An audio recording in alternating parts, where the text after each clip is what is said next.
everyone, welcome to another episode of Model Building Start to Finish. John and Dan here.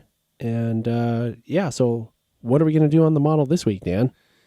Well, last time we added the roof walk and grab irons up top. This week we're going to do some end details. Oh, cool. So probably start with the uncoupling levers. All right, let's get to it.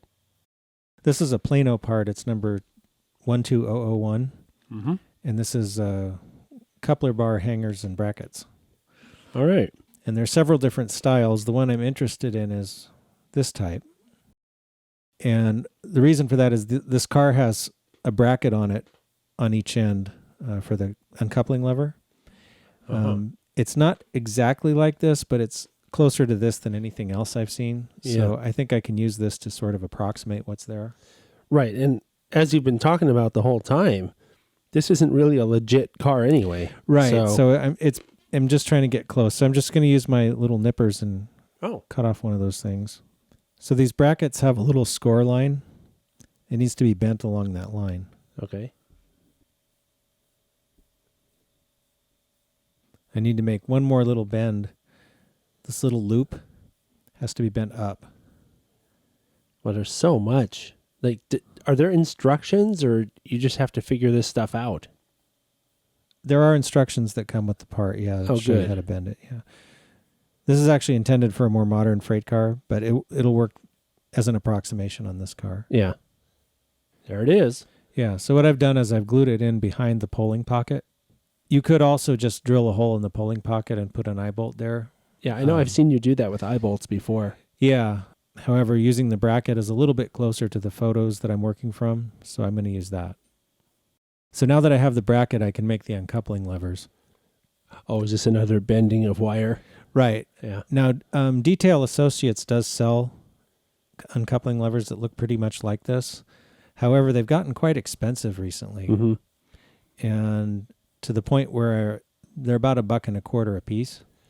Are you kidding? No. Just for each one? For each one. So for one car, it's like $3.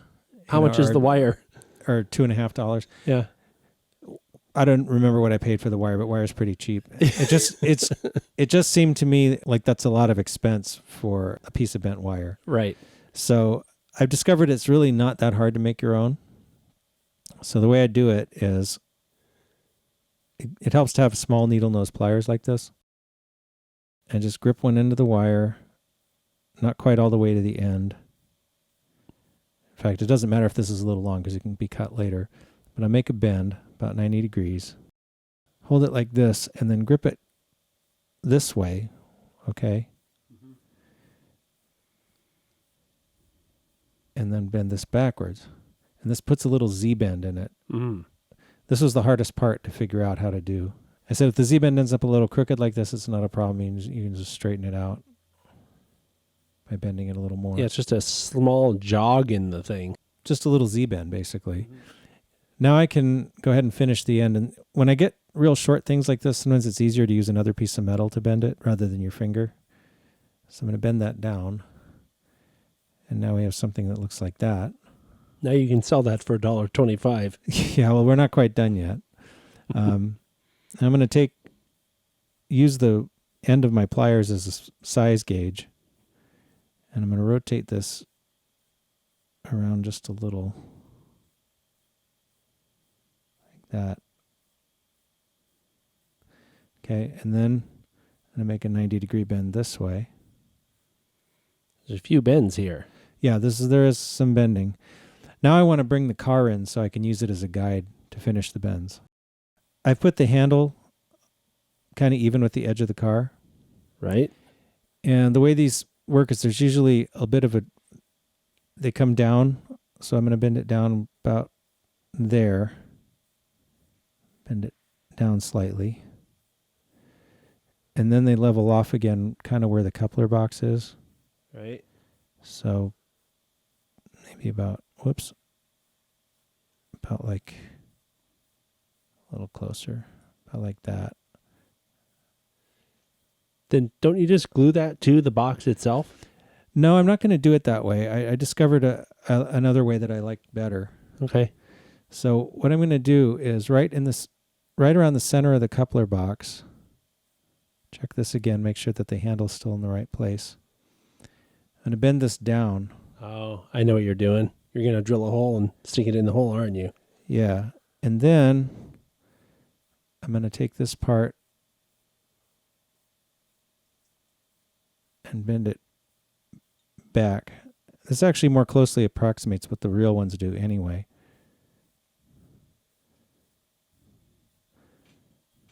Looks like I need to. Probably worth mentioning for the viewers, Dan has done this many times. Yeah. So it may take you a few times of doing this before you get them right. Now I'll cut it to length. And now I can cut the excess off this end too.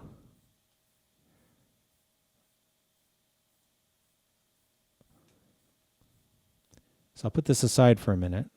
So the KD coupler boxes that I use have a little bit of a lip on the bottom. Mm-hmm. I'm going to drill a little hole in that using a number 78 drill bit. So see, I'm not drilling into the coupler box, just through that little lip on the bottom.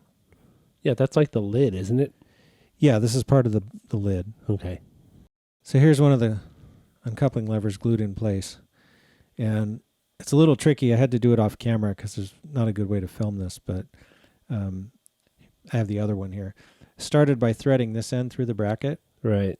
And then you kind of work it over here. Uh-huh. And then you take this end and you put it through that little hole that I drilled in the coupler box. Yeah. Yeah. So this actually makes the thing hang down a little bit more below the coupler, and I think it looks a little bit more like the photos. Oh, good. So anyway, actually, they really don't attach to the coupler box. The real ones attach to the coupler itself. Yeah, but you can't do that on a model. No, you can't really do that on the model. So, no matter what you do, it's going to be an approximation, but that's how I did it. See, now, why'd you take the truck off? Because I have to put some parts on the bottom of the car. Starting with, on the B end, I left the brake fulcrum off earlier, so I'm going to put that on now. Oh, is that because you were working around that area? Yeah. So instead of using the airlines that come with the kit, I'm going to use some flexible rubber trainline air hoses from High Tech Details. All right. Yeah, I remember those. Yeah, so that's this style. I'm using the one that has a bracket built in. The bracket is a little bit wide, and there's already a hole in the end of the car for the mount where the normal kit part would go. So I'll use that, but it's a little bit close to the coupler box. So before I can glue this on, I'm going to trim down the side of the coupler box, so that, because right now it has a lip on around the edge. Mm-hmm. So I'm going to trim this lip down so it's flush with the rest of the box. All right. Well, you got to be careful doing that. Yeah. So you actually need 2 holes to mount the High Tech Details part. Uh-huh. So I've made myself a drilling jig out of a little piece of scrap styrene. And I'm going to use the first hole to kind of position it.